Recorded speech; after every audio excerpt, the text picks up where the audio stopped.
친구들하고 해외여행을 갔습니다. 오전에 경찰에서 연락이 왔습니다. 이거 뭐지? 전화를 받을까 말까 하다가 받았습니다. 받았더니 경찰서라고. 그래서 진짜 좀 황당했고요. 누구가 저랑 그 A라는 직원을 통신비밀보호법 위반으로 고소를 했다. 와서 조사를 받아야 될 것 같다. 아침 조식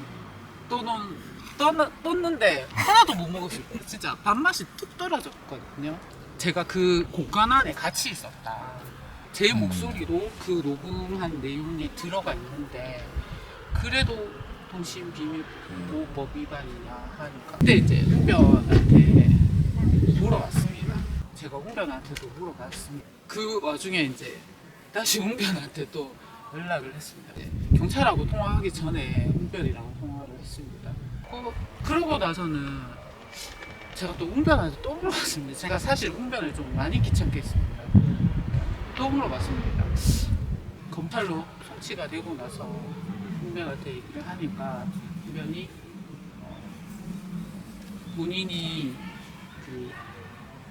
아무래도 이런 거는 잘 아니까요. 그래서 그 진술서를 한 6장 정도 되는 거에 대법원 판례라든지 어느 법의 조항 몇 조항 뭐 이런 것까지 상세하게 작성을 해가지고 저한테 보내주고 있습니다. 그걸 이제 또 웅변한테 또 이제 그거 우편 온 거를 사진을 찍어가지고 보내니까 고생했다고 하시더라고요. 제가 퇴사를 하고 1년이 지나도 직장에서 괴롭힘 당한 것 때문에 제가 트라우마가 생기고 스트레스를 받는다면 언제든지 노동청 와서 신고를 해도 된다. 거의 매일 불려갔습니다. 그것 때문에 매일 불려가가지고 왜 녹음했냐, 그 A라는 직원이 시킨 거 아니냐, 그러면 또 녹음한 거 있냐, 녹음한 거 있으면 달라. 본인이 이제까지 사장으로서 그런 모욕죄, 자식들 보기 부끄럽다고 하더라고요. 그리고 본인이 사업을 하는 사람이 어디 이렇게 죄를 지으면 어디 가서 사업을 못한다. 대표이사가 A라는 직원을 이제 소위 말해서 괘씸한 거죠. 본인을 고소하고 했으니까. 그래서 그동안 그 A라는 직원이 직장을 다니면서 모욕죄, 그 다음에 주유 이런 거 마음대로 했다고, 사문서 위조, 법인카드 마음대로 썼다고, 배임 횡령 뭐 이렇게 3가지 항목을 해서 또 형사 고소를 또 했다고 하더라고요. 그 소송 금액이 1,500만 원 되다 보니까 그 A라는 직원을 회유해서 고소 취하를 하게 해달라. 그 A라는 직원이 시켜서 녹음을 하게 됐다. 이렇게 진술서를 써달라고 하더라고요. 그 대표이사가 저한테 본인이 유리한 쪽으로 진술을 안 해주면 구속될 수도 있다. 안녕하세요. 안녕하세요. 네. 본인 소개 좀 부탁드리겠습니다. 저는 5년 동안 다닌 직장에서 대표이사에게 통신비밀보호법 위반으로 고소를 당해 어려움을 겪다가 훈변을 알게 되어 고소건이 해결된 이라고 합니다. 통신 비밀법 그게 네. 무슨 말씀인지 좀 자세하게 말씀 좀 부탁드리겠습니다. 저도 사실은 그런 통신비밀보호법이라는 게 어떤 건지를 몰랐는데요. 이게 공개되지 아니한 타인 간의 대화를 녹음하거나 청취하거나 이런 경우에 발생하는 그런 법이라고 되어 있습니다. 저도 자세히는 몰랐고요. 네. 2인 간의 네. 상대방과 나와 사이에서 녹음된 게 문제가 됐다는 말씀이신가요? 원래는 그러니까 공개되지 않는다는 거는 만약에 예를 들어 A와 B가 얘기를 하고 있을 때 제가 제3자잖아요. 제3자인 제가 몰래 녹음을 한다든지 그 몰래 녹음한 걸 다른 데 발설을 한다든지 뭐 노출을 시킨다든지 이렇게 되면 처벌을 받는다고 들었습니다. 네. 3자여서 네, 3자인 거죠. 그 자세하게 좀 아, 네. 내용 좀 부탁드릴게요. 그 제가 작년 11월 달에 다니고 있던 직장이 있었는데요. 거기를 퇴사를 하려고 작년 11월에 사직서를 제출을 했습니다. 제출한 이유는 사실은 그 회사 다니면서 업무량도 많고 일적인 스트레스도 많고 이래서 그만두겠다고 11월 초에 사직서를 내고 11월 말까지만 근무를 하고 그만두겠다고 했고요. 이게 사건이 여러 가지가 이제 조금 복잡하게 얽혀 있는데, 그러니까 저희 직장 동료 중에 그 대표이사하고 조금 뭐라 해야 되지, 성향이 안 맞는 그런 분이 좀 많이 있었어요. 근데 그분 중에 한 분이 이제 대표이사를 12월 중순 이때쯤 뭐 노동청하고 경찰서에 고소를 하는 사건이 생기게 됐습니다. 이제 그렇게 고소를 하게 된 경위는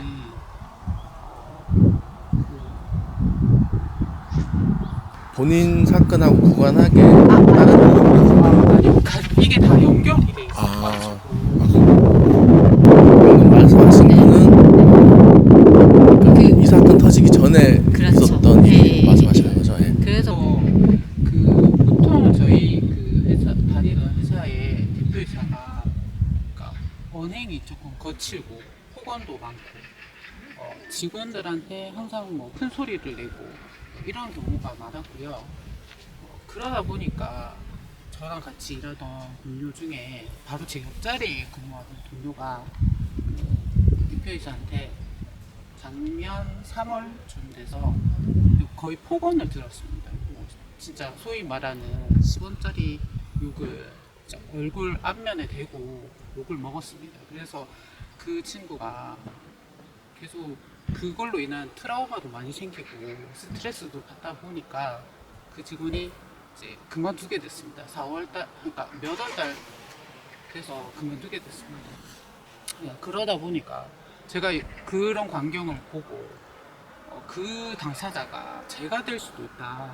이 직원이 이렇게 사장한테 욕을 먹고 폭언을 듣는데 그 당사자가 저일 수도 있고 다른 직원이 될 수도 있다 보니 저는 이제 나중에 진짜 뭐 직장 내 괴롭힘이라든지 노동청에 신고를 하려 해도 증거 자료가 있어야 되니까 그러다 보니까 녹음을 하게 됐고요.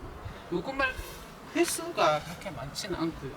매일 녹음한 것도 아니고 제가 나중에 그 녹음한 목록을 찾아보니까 한 2건 정도가 됐었고요. 평상시에는 그냥 요즘은 다 휴대폰에 자동 녹음 기능이 되니까 그런 통화 내용은 그렇게 녹음이 되지만 일부러도 그렇게 녹음한 거는 2번밖에 없고요.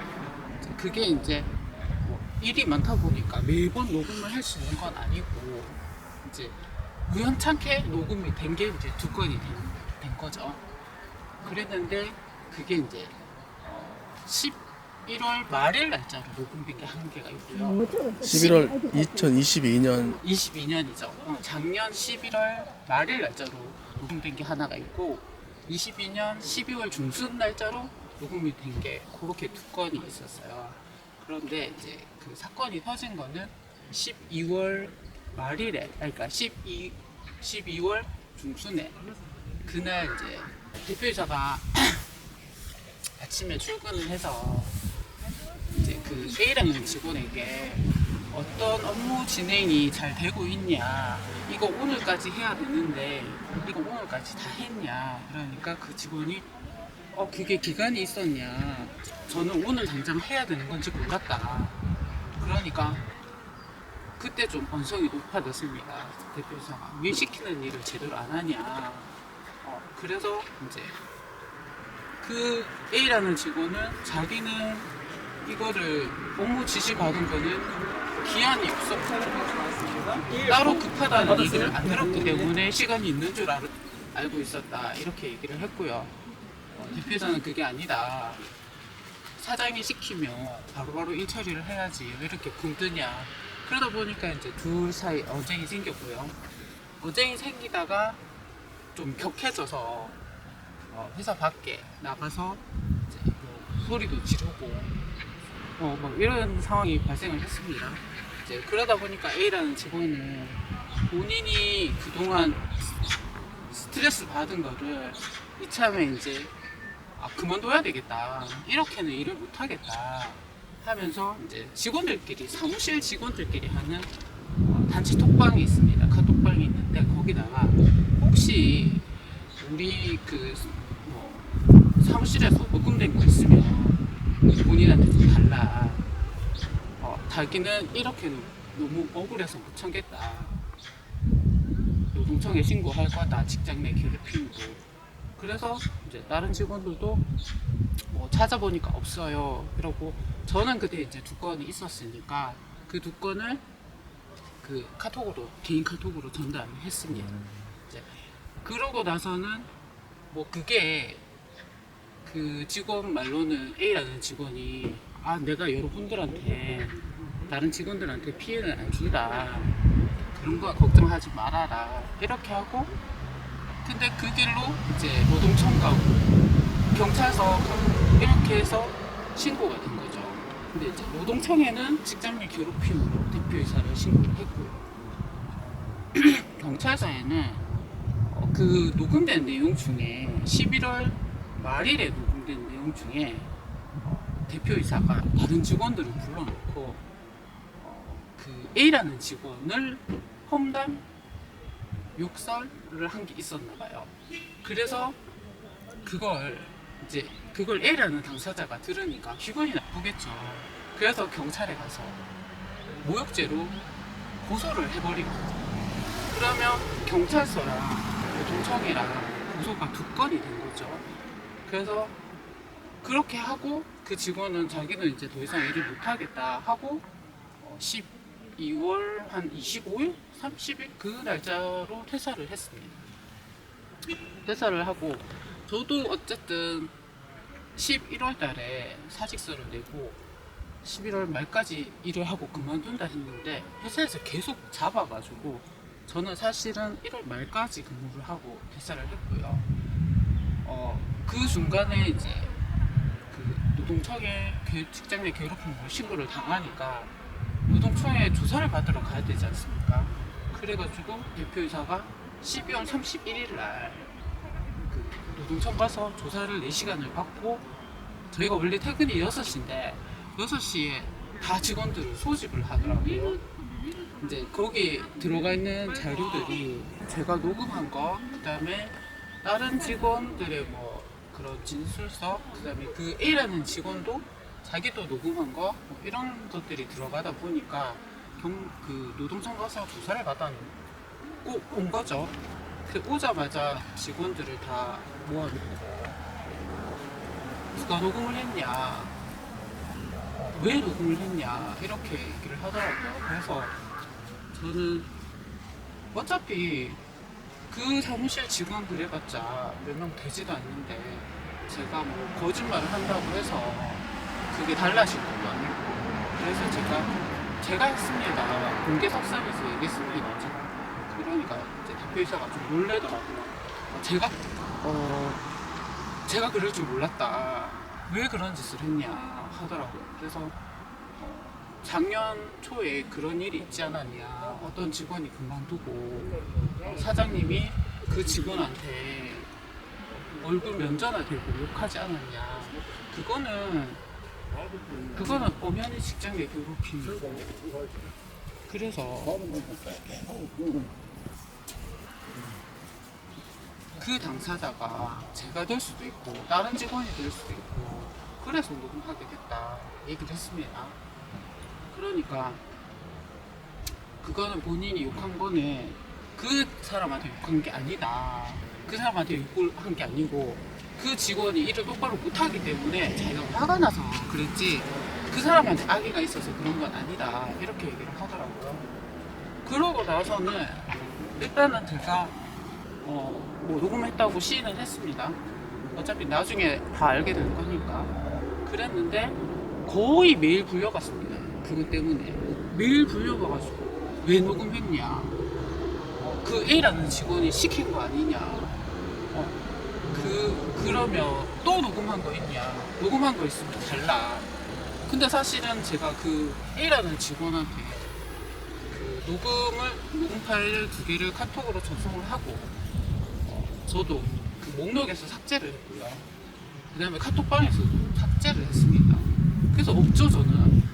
없다 했어요. 그랬는데 또 녹음하는 거 없냐.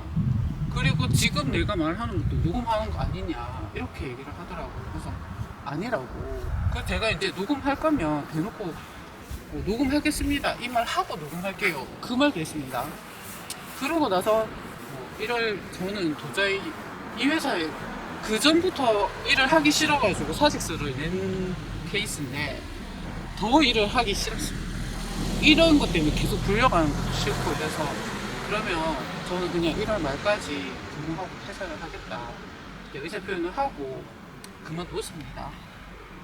그만두고 그러고 있다가 이제 들은 얘기는 노동청에서 이제 그 직장 내 괴롭힘으로 인한 벌금이 500만 원, 그 다음에 경찰에서 모욕죄로 인한 벌금이 50만 원. 그래서 이제 그 대표이사 앞으로 그게 된 거죠. 됐는데 그러고 나서 제가 퇴사하고 얼마 안 있다가 다른 이제 저랑 친했던 친구, 그 친구를 B라고 하겠습니다. 그 친구한테서 연락이 오고 대표이사가 본인은 모욕죄라 그거에 불응을 한 거죠.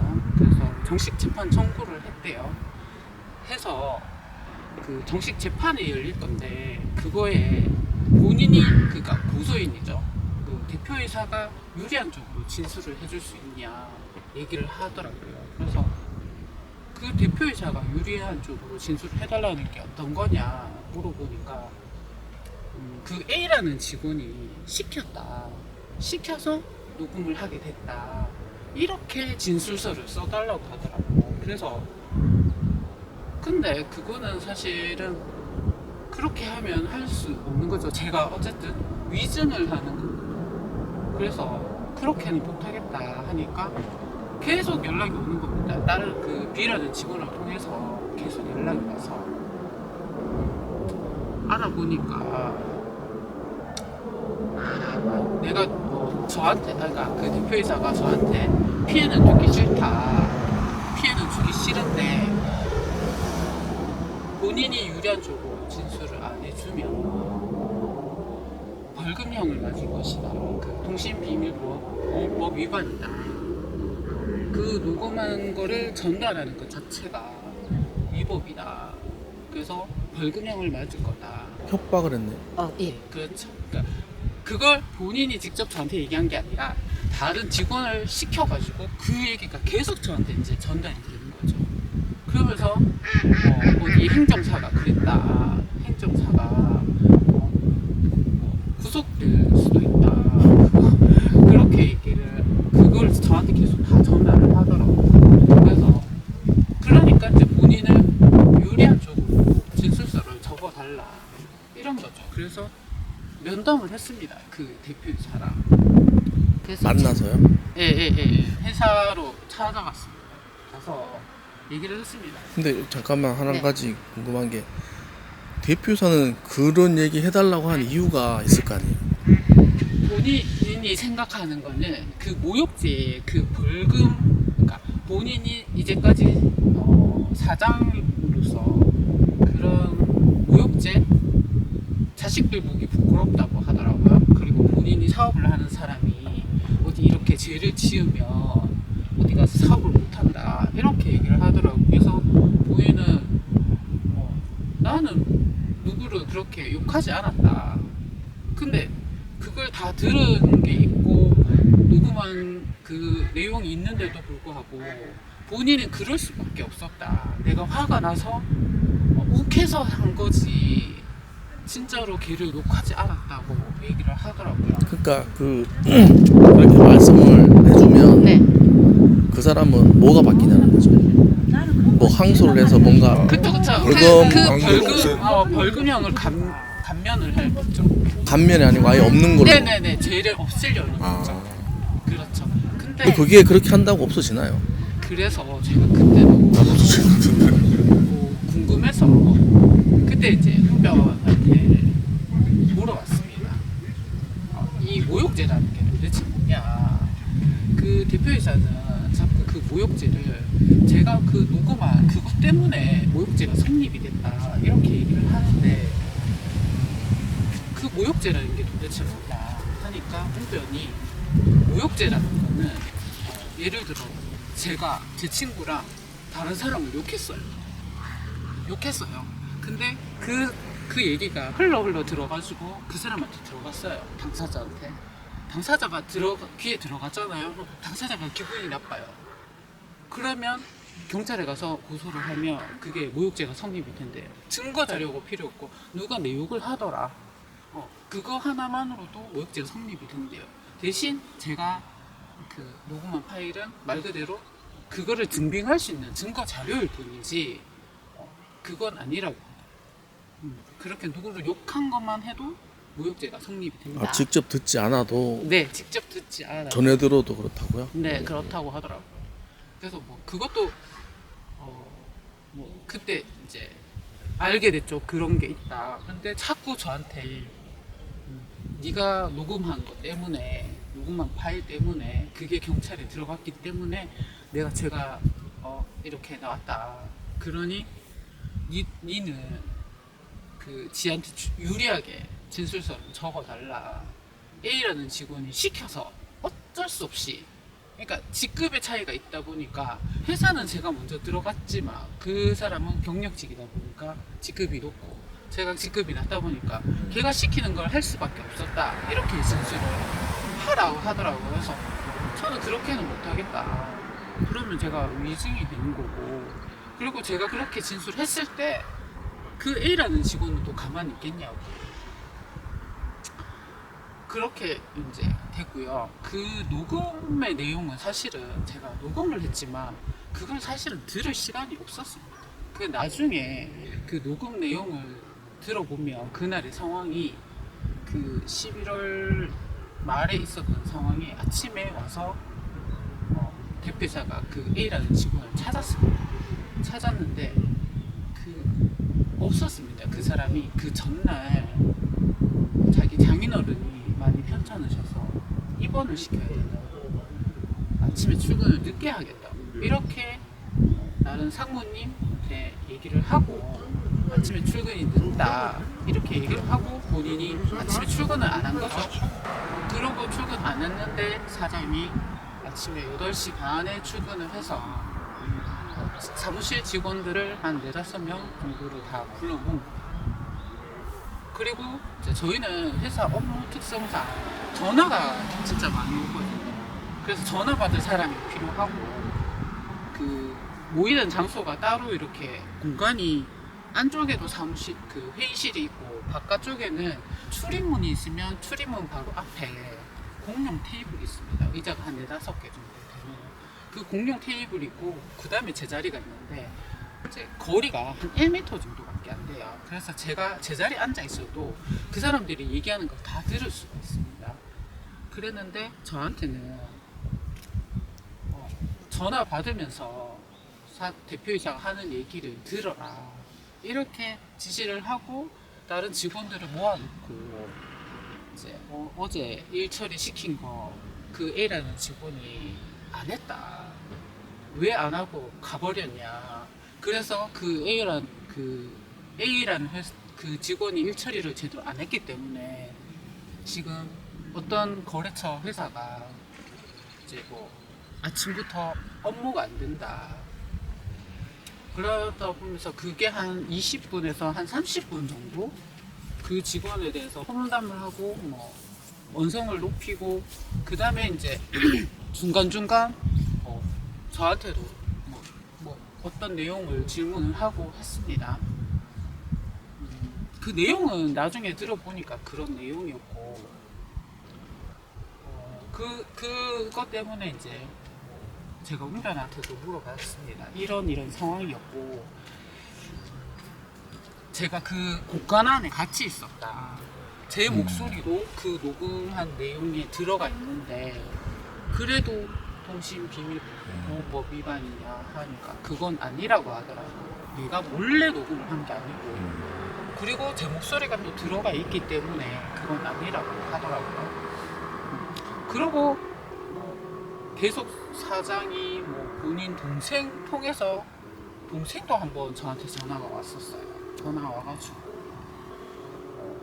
왜 녹음을 했냐.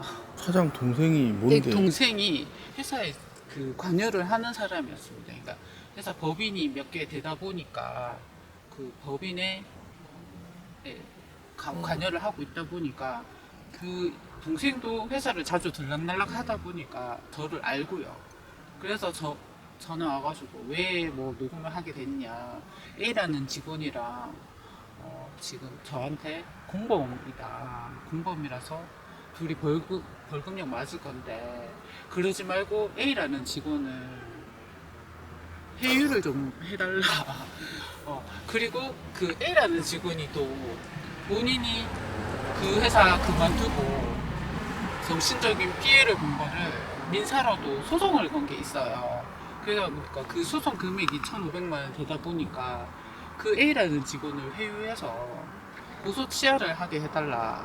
근데 그 부분은 제가 어떻게 할 수 있는 부분이 아니지 그렇죠. 않습니까? 그 당사자들끼리 문제인데 저한테 계속 연락이 와서 그렇게 해달라. 그렇게 얘기를 하더라고요. 그래서 저는 당사자들끼리 얘기를 해라. 저를 왜 자꾸 끼우냐. 했더니 이제 그 사람하고는 대화가 안 되니 저한테 이제 도와달라는 식이었어요. 근데 그때가 퇴사하고 난 뒤. 그쵸. 한 4월 말, 5월 초 막 이때쯤 됐습니다. 연락 올해 1월 그만두신 게 1월 1월인데. 30일, 예, 몇 달 동안 계속 연락. 계속 그런 왜 받으셨어요? 차단해버리지. 그런데 저는 사실은 이게 회사를 그만둔다고 해서 제가 싫어서 그만두지만 그 회사의 그 뭐 대표이사 그런 사람이 정말 뭐 이런 사람이 마음에 안 들지만 같이 일했던 직원들하고는 그런 감정이 전혀 없고요. 그러다 보니까 또 친하게 지내는 직원이 아직 근무를 하고 있고 저하고 또 그 전부터 친한 직원이 있다 보니까 그 직원하고는 이제 뭐 개인적으로 이런저런 얘기를 많이 하니까 그래서 연락을 하게 된 거죠. 네, 그랬는 네, 그러고 나서 이제 제가 5월 21일쯤에 친구들하고 해외여행을 갔습니다. 갔는데 5월 22일 날 오전에 경찰에서 연락이 왔습니다. 해외에 있는데. 네네네네. 그래서 전화를 이게 뭐지? 전화를 받을까 말까 하다가 받았습니다. 받았더니 경찰서라고 하더라고요. 그래서 진짜 좀 황당했고요. 누구가 저랑 그 A라는 직원을 통신비밀보호법 위반으로 고소를 했다. 와서 조사를 받아야 될 것 같다. 이렇게 얘기를 하더라고요. 그래서 저는 약간 진짜 뭐 돌 하나 맞은 것처럼 그랬습니다. 그때. 여행지에서 네, 그러니까. 그것도 아침 조식 떴는데 하나도 못 먹었어요. 진짜 밥맛이 툭 떨어졌거든요. 그래서 그래 내가 그렇게 본인이 원하는 대로 해주지 않아서 이렇게까지 나한테 하는구나. 사실 입맛도 없고요. 그래서 같이 가는 친구한테 얘기를 할 수가 없었습니다. 왜냐하면 저 때문에 여행을 망칠 수가 없으니까.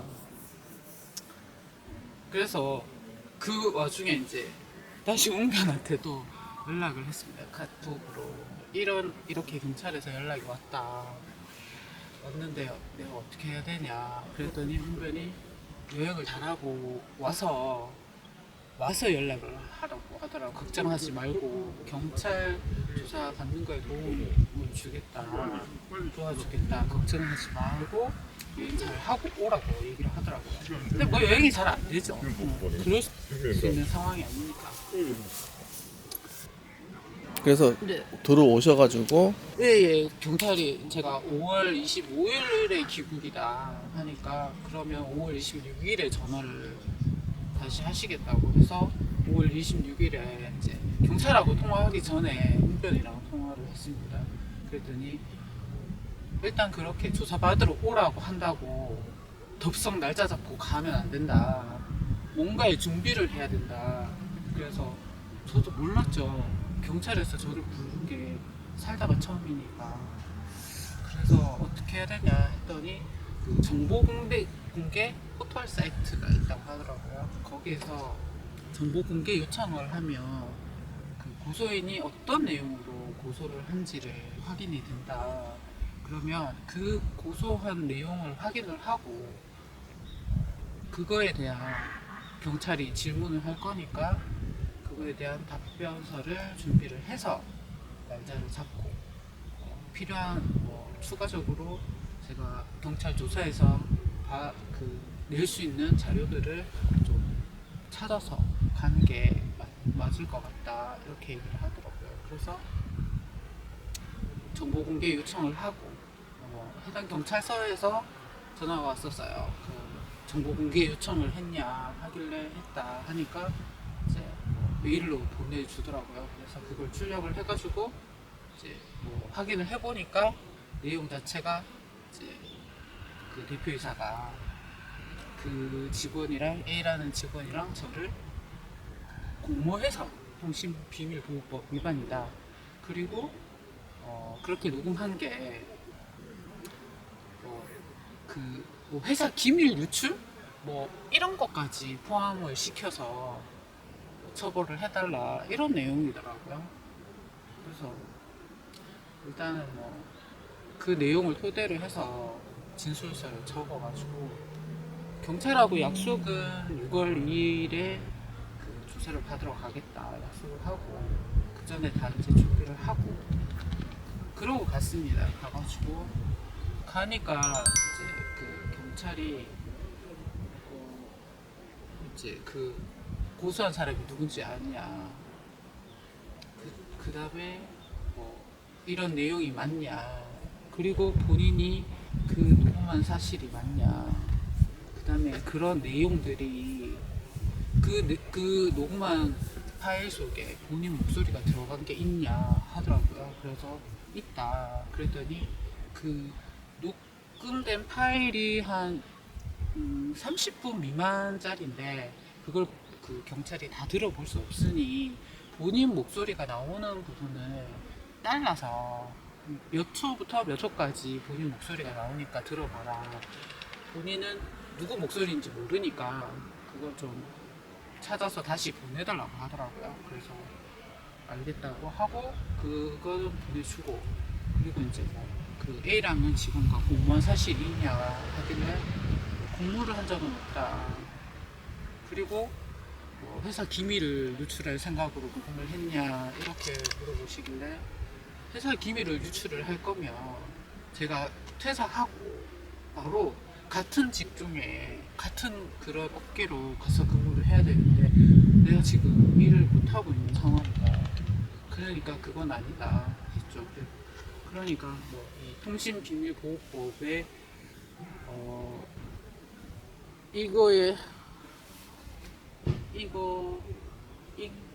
본인이 인정하냐고 하더라고요. 이거 혐의를 위반을 한 걸 혐의를 인정 못한다고 했습니다. 저는 아예 그 내용을 들어보지도 않았지만 나중에 들어보고도 제 목소리가 분명히 들어가 있었고 누구나 다 들을 수 있는 거리에 있었고 그렇다고 얘기를 했습니다. 그리고 저랑 같이 이제 고소된 그 A씨는 저는 6월 2일 날 조사를 받고 그 A씨는 6월 말쯤에 경찰 조사를 받고 그러고 이제 경찰 조사는 거기서 끝났죠. 그런데 얘기를 들어보니까 그 대표이사가 그 A라는 직원을 이제 소위 말해서 괘씸한 거죠. 본인을 고소하고 했으니까. 그래서 그동안 그 A라는 직원이 직장을 다니면서 그다음에 손에 입힌 거? 네, 손에 입힌 거를 뭐 그 직원도 사실은 사장 그 대표이사를 욕하고 다닌 적이 있거든요. 근데 그거에 관련해서 모욕죄, 그다음에 사문서 위조, 주유 이런 거 마음대로 했다고 사문서 위조, 그다음에 법인카드 마음대로 썼다고 배임 횡령 뭐 이렇게가 3가지 항목을 해서 또 형사 고소를 또 했다고 하더라고요. 그러고 나서는 제가 또 운변을 또 물어봤습니다. 제가 사실 운변을 좀 많이 귀찮게 했습니다. 또 물어봤습니다. 조사를 하고 벌써 몇 달이 지나가는데 결과가 안 나오니까 제 입장에서는 답답하니까 물어봤습니다. 근데 보통 평균 뭐 경찰 수사 종결하는 게 3개월, 길어도 3개월 정도인데 더 늦어질 수도 있고 그렇다, 좀 기다려봐라 하더라고요. 그래서 기다렸습니다. 어쨌든 기다리다 보니까 10월이 넘어갔죠. 10월이 넘어가고 10월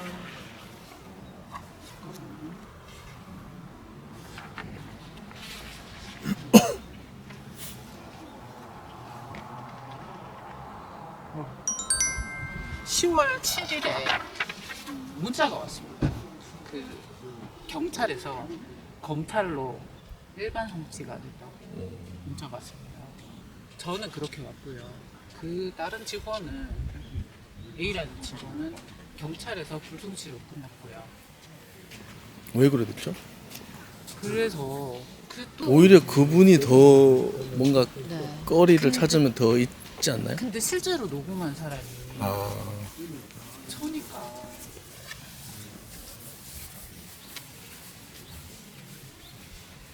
실제로 녹음한 사람이 저니까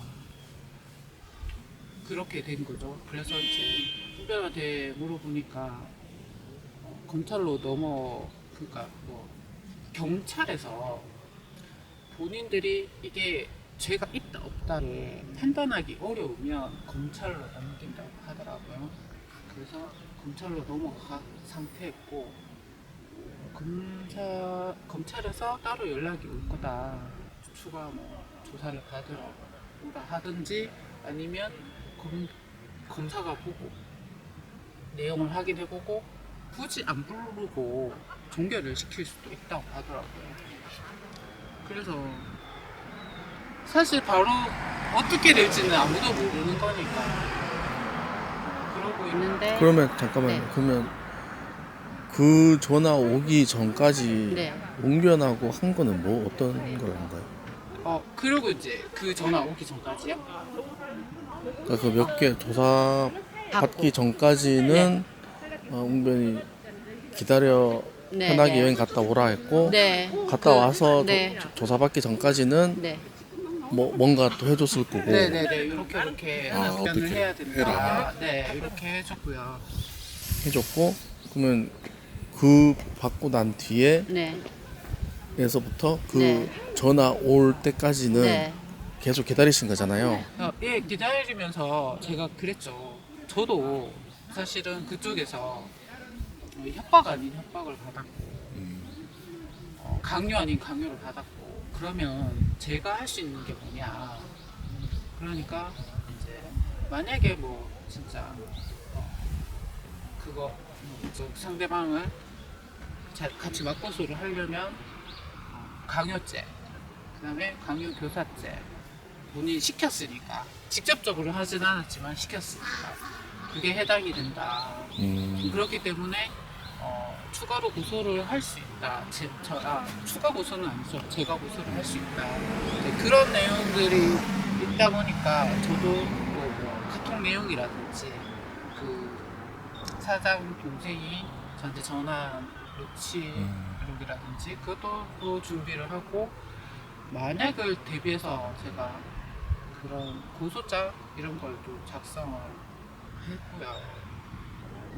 이렇게 하는 게 괜찮을지 아직 그 뭐 고소장을 접수하고 이러진 않았지만 그런 고소장도 미리 뭐 써놨죠. 그래도 그런 도움을 받아가지고 이렇게 해야 된다. 그럴 때마다 계속 제가 물어봤습니다. 고소장 쓸 때도 도와주죠. 네, 이렇게 제가 법적인 전문 용어를 아예 모르니까 어떻게 해야 되는지 이걸 한번 제가 이제 초안을 잡아서 보내주면 훈련이 보고 이거는 이렇게 하는 게 좋을 거다 이렇게 어드바이스를 해준 거죠. 그래서 그것도 이제 그건 다 작성을 해놓고 제출은 안 하고요. 가지고 있고요. 뭐 일단 이거의 결과가 어떤지 모르니까. 그리고 이제 검찰로 송치가 되고 나서 훈련한테 얘기를 하니까 훈련이 본인이 아무래도 이런 거는 더 잘 아니까요. 그래서 진술서를 한 6장 정도 되는 거에 대법원 판례라든지 어느 법의 조항 몇 조항 뭐 이런 것까지 상세하게 작성을 해가지고 저한테 보내줬습니다. 그러면서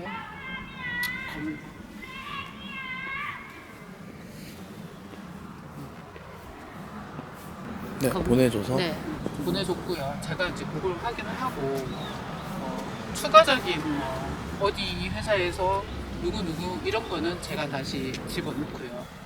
그렇게 작성을 하고 훈변 얘기로는 검찰 수사가 저를 이제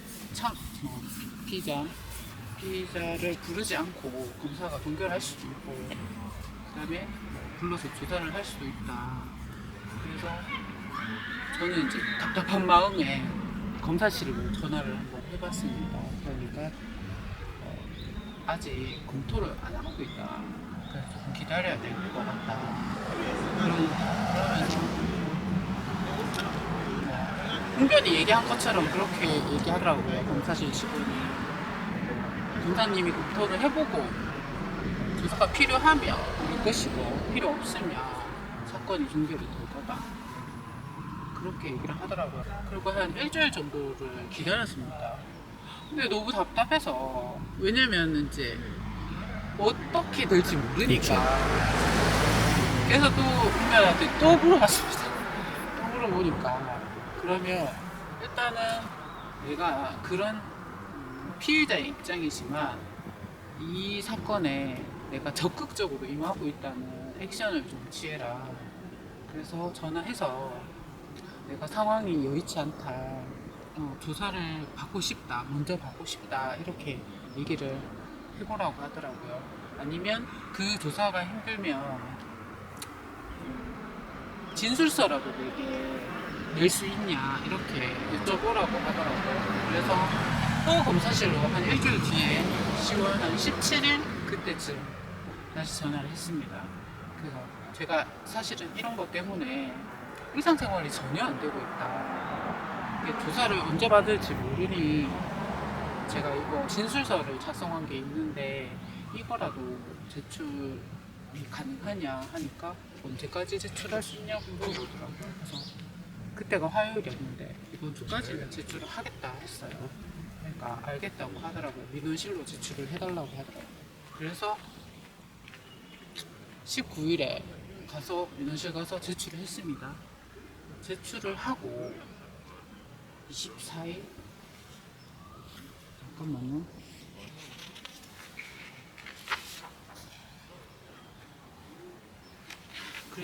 24일에 문자가 왔습니다. 다시 경찰 보안 수사 요구 이렇게 해서 이제 검찰에서 경찰 보안 수사 요구 다시 경찰로 다시 넘어간 거죠. 그게 몇 월? 올해 10월. 10월. 네, 올해 10월.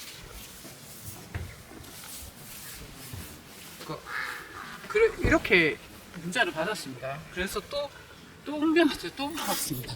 제가 진짜 많이 귀찮게 해드렸는데 또 물어봤습니다. 이거는 또 뭐냐? 이게 경찰 보안 수사 요구 이렇게 떴다. 이건 뭐냐? 하니까 일단 그거는 좋으십니다. 이게 경찰이 수사를 제대로 못했기 때문에 검사가 확인을 하고 다시 보내는 거다. 그래서 제 입장에서 보면 좋은 시그널이라고 하더라고요. 그래서 일단은 그래도 모르지 않습니까? 혹시 사람 이름 모를 거니까 경찰에서 다시 저한테 오라고 할 수도 있는 거고 그래서 좀 기다렸습니다. 그랬더니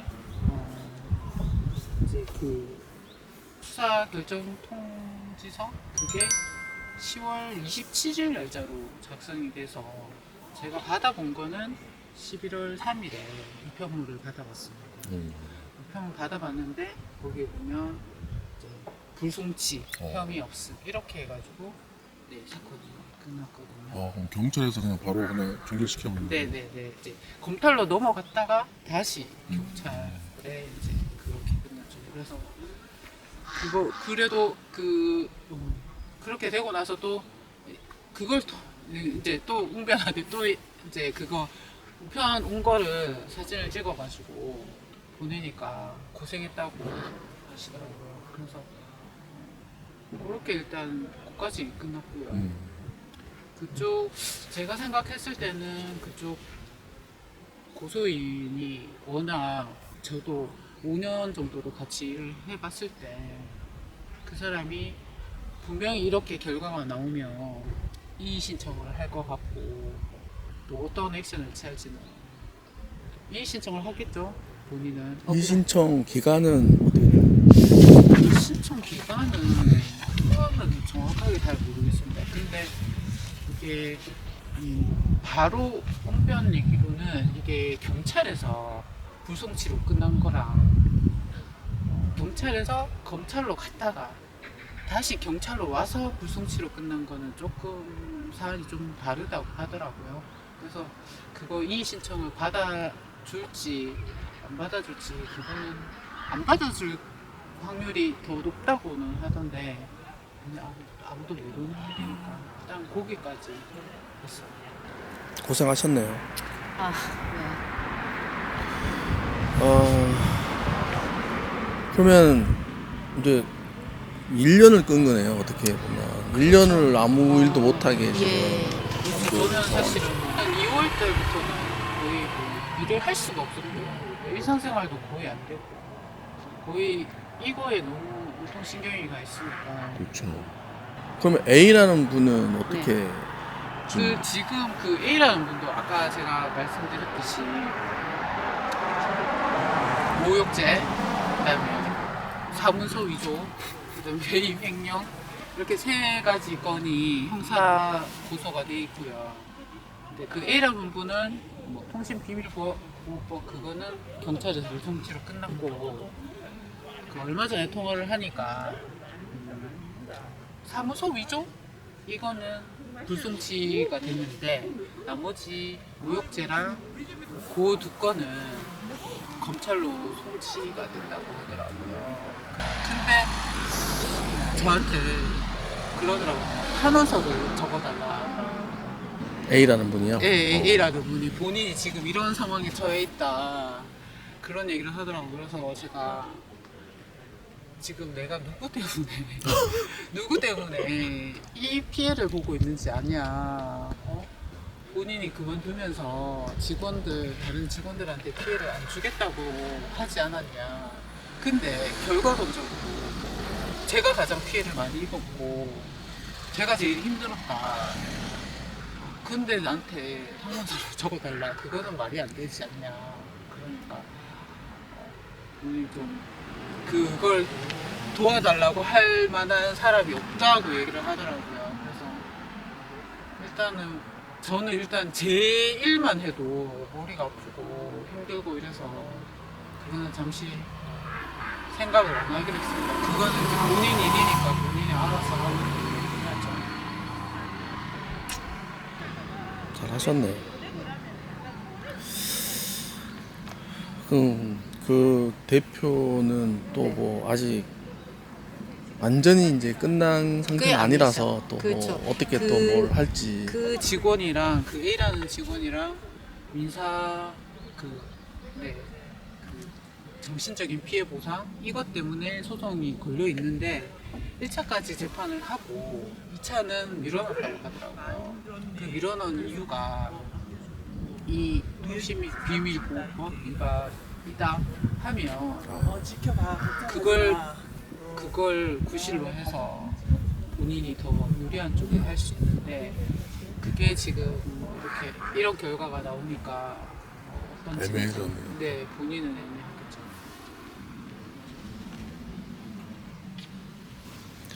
어찌됐건 뭐 그 A라는 분은 하고는 계속 어떻게 연락이요? 아니요 그 대표가 네네 끝까지 갈고 어떻게 갔더라고요. 하든 네.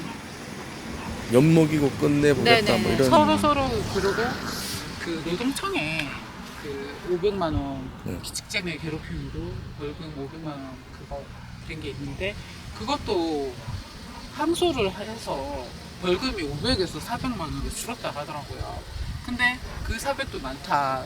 또 항소를 또 한다고 들었습니다. 저도 뭐 직접 들은 건 아니지만 네, 다른 사람 통해서. 근데 이건 저기 뭐 잘 몰라서 자꾸 이런 거 여쭤보는데 네. 근데 부송치 되면 네. 준비해 놓으신 거 있잖아요. 네네네. 갖다 대셔야 되는데 그래서 사실은 그거 이제 사실 그거에 이제 하고 싶은데 왜냐면 제가 이렇게 또 걸면 아, 또 이 사람이랑 그런 걸로 얽히기가 싫은 거 있잖아요. 이 고소인이 또 왜 뭔가를 또 꼬투리 잡아서 뭔가를 또 할 것 같기도 하고 그래서 욕기기가 싫더라고요. 저는 뭐 좋은 게 좋은 거라고 생각을 했는데 그게 아니라는 사람도 많으니까 그래서 지금 고민은 사실 하고 있습니다. 어떻게 해야 될지. 그렇습니다. 그럼 이 사건 가지고 뭐 네. 다른 변호사한테는 아 제가 처음에 그 훈변한테 연락하기 전에요.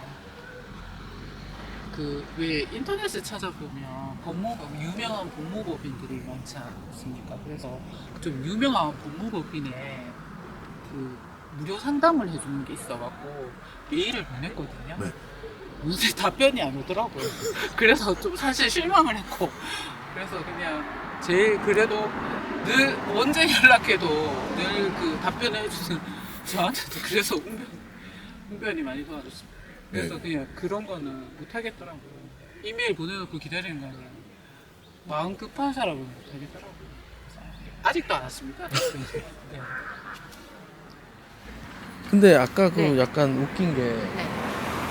그 대화 녹음에서 뭐 회사 영업 비밀 네.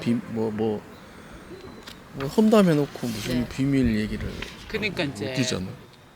그거죠. 제가 전화를 받는 업무를 했으니까 전화를 많이 받았으니 거기에 보면 어떤 거래처 이름 뭐 그렇죠. 금액 이런 게 들어가 있다 이거죠. 근데 그런 금액이 들어가 있는 거를 그걸 녹음을 해서 빼돌렸다. 네 그런 식으로 뭐 하여튼 뭐 코에 걸면 코걸이고 귀에 걸면 귀걸이라고 그런 식으로 여기 이거는 그냥 제가 그 A라는 직원이 네. 그 경찰에 모욕죄로 신고를 할 때 이제 그 녹취록이 많잖아요. 네. 많다 보니까 그분이 속기사 통해 가지고 어. 그대로 다 속기를 한 거죠. 한 거를 제가 이거 좀 달라고 했습니다. 도대체 무슨 내용인지 어떤 내용인지 저는 기억도 안 나니까 한번 보니까 이제 여기에 보니까 제가 대화한 내용이 있더라고요. 그리고 뭐 여기 녹취 파일에 보면은 욕한 게 쭉 적혀져 있습니다. 그러니까 이거를 드릴 수는 네, 혹시 그거는 몰라서 필요- 근데 궁금한 게 네. 그분은 목소리가 비슷할 건데 누구인지 어떻게 알고 이렇게 다 치는 거예요? 일단 치는 건 치겠지만 치는 건 치고 이 사람 건지 그- 저 사람 건지 누구 어떻게 알아요? 그 직원이 다 얘기를 해준 아, 것 들으면서 같아요. 같이? 네네네. 이 사람은 누구다, 이 사람은 누구다 이렇게. 그래서 잘 마무리가 되셨고 잘 마무리가 되셨고 그게 10월달에 하셨나요? 마무리가 완전히 우편 그 수사 결정 통지서를 받은 게 11월 3일이죠. 얼마 안 됐어요. 얼마 지난주 네네네네. 지난주 이렇게 됐네요. 네.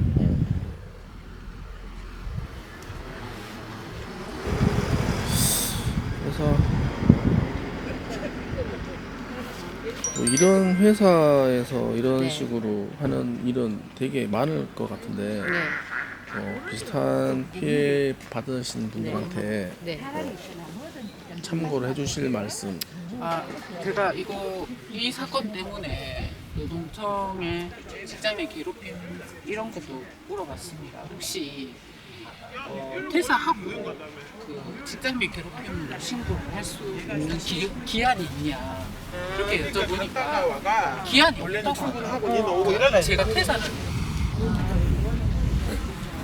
제가 퇴사를 하고 1년이 지나도 뭐 직장에서 괴롭힘 당한 것 때문에 제가 트라우마가 생기고 스트레스를 받는다면 언제든지 노동청 와서 신고를 해도 된다 이렇게 얘기를 하시고, 그다음에 물론 저는 이렇게 뭐 녹취록이 있었지만 녹취록을 솔직히 그거 휴대폰으로 녹음을 못한다 하시는 분들은 차라리 꾸준히 몇 월 며칠 날짜에 몇 시에 어떤 사람이 이런 행동을 했고 그걸 꾸준히 기록해서 그거를 또 자료로 제출해도 노동청에서는 그걸 다 허용을 해준다고 하더라고요. 직장 괴롭힘 신고가 가능하다고 하고, 사실은 뭐 대기업보다는 이런 작은 중소기업들의 이런 뭐 직장 갑질하는 폭언하는 직장 상사 많다고 들었습니다.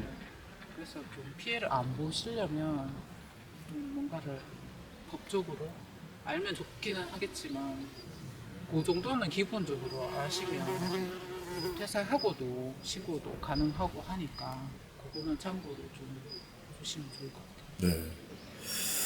잘 들었습니다. 그 불송치가 됐잖아요. 네네. 그 이유가 혹시 있나요? 그러니까 뭐냐면 네. 증거 불충. 아 증거 네네네.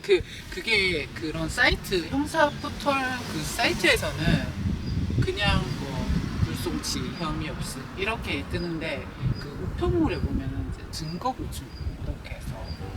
네. 그러니까 그분은 네.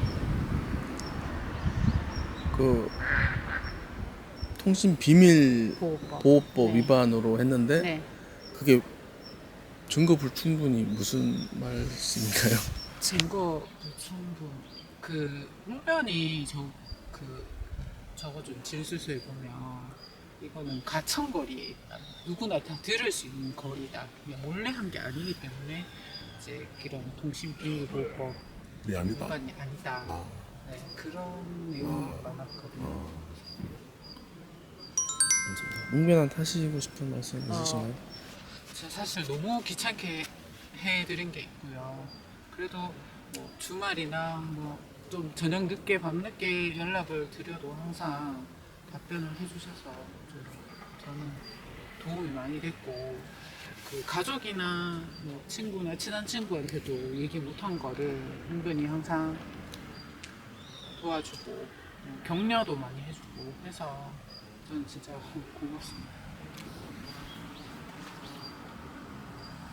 촬영 나와주셔가지고 너무 감사드리고요. 네. 아, 네, 감사합니다. 마지막으로 뭐 하실 말씀, 안 하실 말씀 있으시면